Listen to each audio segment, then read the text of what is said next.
क्या कोई ठोस पत्थर किसी जीती जागती इंसान को हमेशा के लिए अपने भीतर समेट सकता है? महाराष्ट्र के अकोला में एक ऐसा चमत्कारिक शिवलिंग है जिसकी दरार में आज भी एक रेशमी साड़ी का पल्लू फंसा हुआ है। यह कोई साधारण कपड़ा नहीं, बल्कि उस महारानी की आखिरी निशानी है जो सदियों पहले महादेव के इस विग्रह में जिंदा समा गई थी।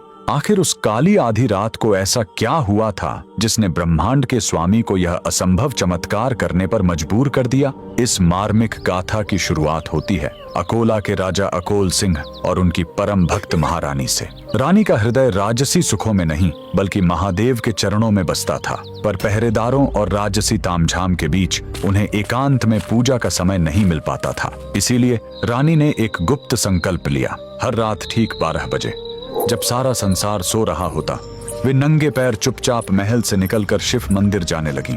लेकिन नियति को कुछ और ही मंजूर था। महल के गलियारों में विषैला संदेह पनपने लगा। दरबारियों ने राजा के कान भर दिए। महाराज, आखिर महारानी हर आधी रात को छुपकर किससे मिलने जाती हैं? शक का वह बीज राजा के मन में एक भयानक राक्षस बनकर जाग उठा। एक रात हाथों में नंगी तलवार लिए राजा अपनी ही पत्नी के पीछे मौत बनकर निकल पड़े। रानी जैसे ही मंदिर के गर्भगृह में पहुंची और शिव के ध्यान में लीन हुई, तभी पीछे से राजा की पदचाप सुनाई दी। अपनी ही पत्नी पर तलवार ताने खड़े पति को देख रानी का कलेजा फट गया। एक पतिव्रता स्त्री के लिए उसके चरित्र पर किया गया शक मृत्यु से भी बड़ी सजा थी। आंसुओं से भरी आंखों के साथ रानी ने शिवलिंग की ओर देखा और कातर स्वर में पुकारा, हे नीलकंठ, हे त्रिलोकीनाथ, अगर मेरी भक्ति पवित्र है और मेरा सतीत्व निष्कलंक, तो मुझे अभी इसी वक्त अपने चरणों में शरण दे दो। इस कलंक भरी दुनिया में मैं अब एक पल भी जीवित नहीं रहना चाहती। उसी क्षण पूरे मंदिर में एक अंधा कर देने वाली दिव्य रोशनी फैल गई।